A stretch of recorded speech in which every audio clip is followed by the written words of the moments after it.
At ito naman para dito sa 317 na ito, mababakante ito. Syempre mababakante ito.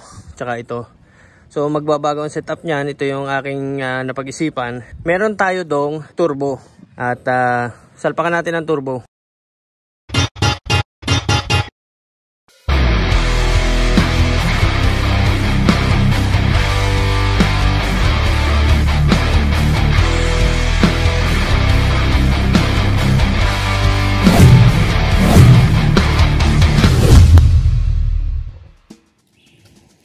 Ay, naku po.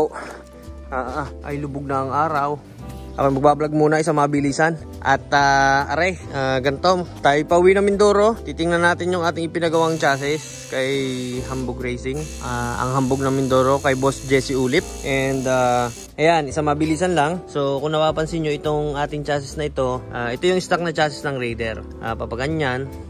Tapos papaganito. In order na ito para makasuot dito, ang sabi ko dati is kakatayin natin itong parting ito. Kakatayin natin itong parting ito para lumusot ang head nito dito. Kasi mostly kasi sabi ko lalabas yan dito. Kaya ang ginawa ko is nagpagawa na ako ng isang buong aluminum chassis. May kasamang tangke, pasadya na tangke. At saka isang swing arm na buo nandito. Para lang dito sa makina na to. So ang gagawin natin, ang pinagawa natin is wala na itong parte na to. Ito na lang.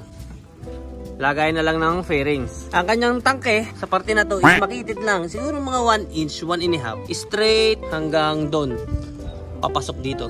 Tapos sa parte na to, papaganon. Tapos pa-drop sa parte na to. At saka flat na siya papaganyan.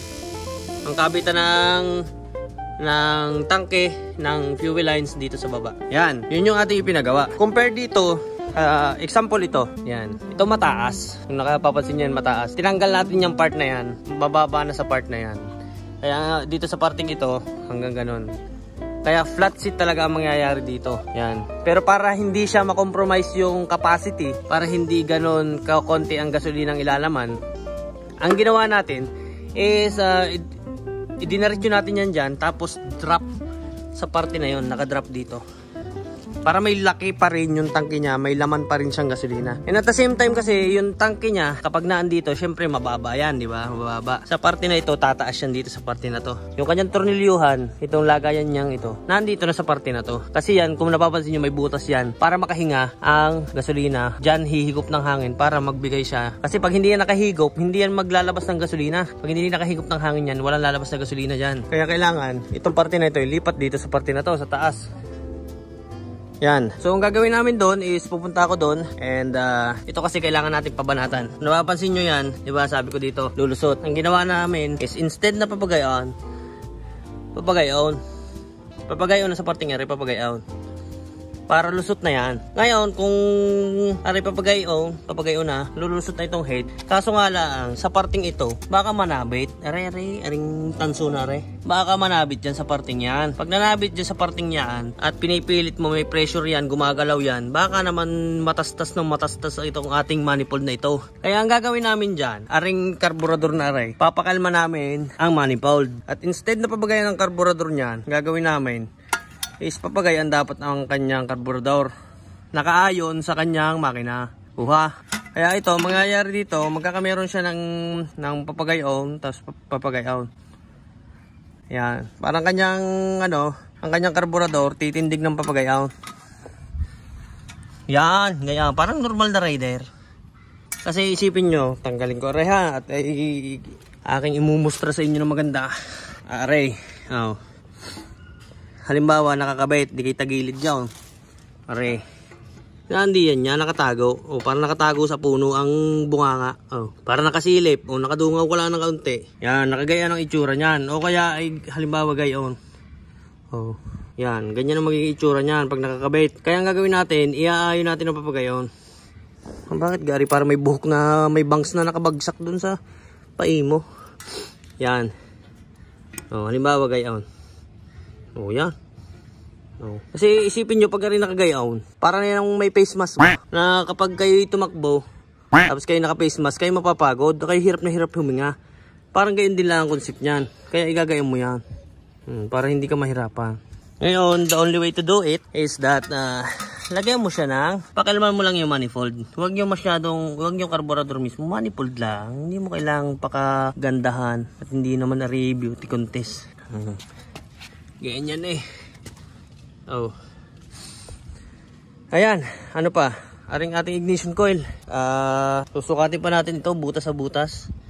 Kasi ito yung paglalagyan. Kaya dadalhin na rin lang natin ito para ito yung may salpak doon. Ignition coil na ito. Habang wala pa tayo nung coil blaster, gagamitin natin ito since meron tayong ganito. Yan. Ito yung gagamitin natin. Ayos man din. Okay, ano pa ba? Yun lang siguro. So, ito, kakalasin ko rin ito ngayon.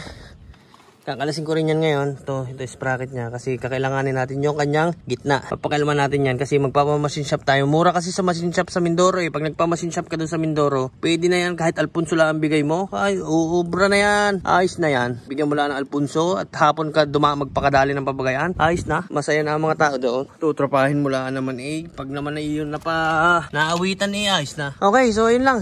So kita-kits tayo sa Mindoro. Punta kami ng Bungabong and saan banda? Dito mag-shortcut na lang tayo dito. Dito na sa carburetor. Ay. O sige, carburetor na lang tayo dumaan. Bye-bye. Uy. Nag-teleport. Ayos man din. So, ito na yung ating ipinagawang aluminum chassis. Nandito tayo sa Hamburg Works ng Mindoro. Ayan o. Diba? Nakatindig na. Yan yung ride height niya. Kaso yun sa atin kasi, diba dual yung atin. Medyo makapal yung gulong natin dyan. Medyo tataas siya. Tapos, ayan na yung kanyang ito yung kanyang tangke. Parte na to. Yan, ganito kalaki. Yan. Yan yung lagay ng papunta sa carburetor natin.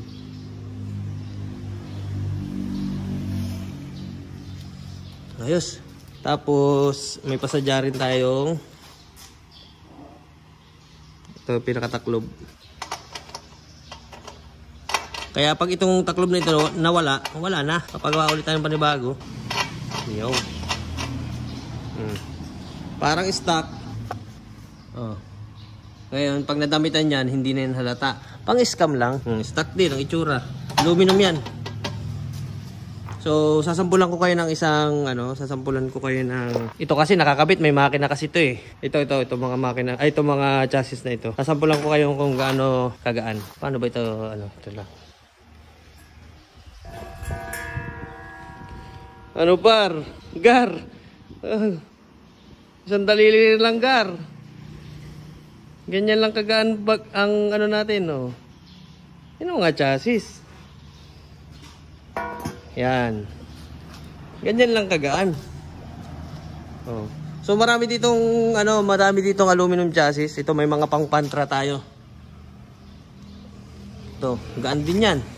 Tingnan natin, Gar, kung gaano kagaan, Gar. Oh. Isang kamay lang yan. Pang-pantra. Ilang kilo to? 5 kilo. Oh. Ito. Mga 3. 4. Grabe naman gaan ito. Ito na yun. Kakapit. Pang anong motor to? Wave. Pang wave. Ganyan kagagaan. Tapos tingnan nyo naman. Hindi naman siya basta. Tingnan nyo naman kung gaano kakapal yan. Oh, 10mm naman yan. Oh, tingnan nyo ito. Kung gaano kakapal. Diba? Hindi basta yung gawa dito. Sa mga gusto magpagawa dyan dito na mga aluminum chassis, punta lang kayo dito sa Mindoro o kaya ay comment down below na lang kung sino mang gusto magpagawa dyan. Marami pa dito, ayan oh. Oh. Mga aluminum chassis pang drag. Kung gusto nyo magpasadya ng katulad nitong ginagawa ko, comment lang kayo sa akin. Ayan oh. Hambog ng Mindoro. Ito si RF450 rin. Si RF450. Ito yung makina. Oh.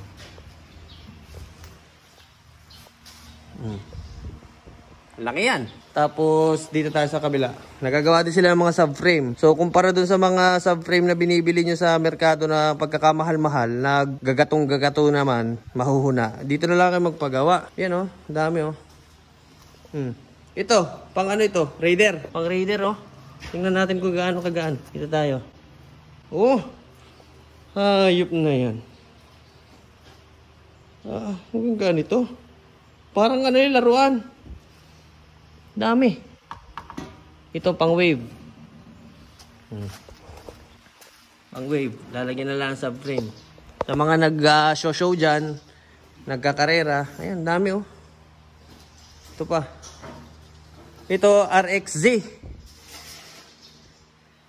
Ito, pang CRF 250.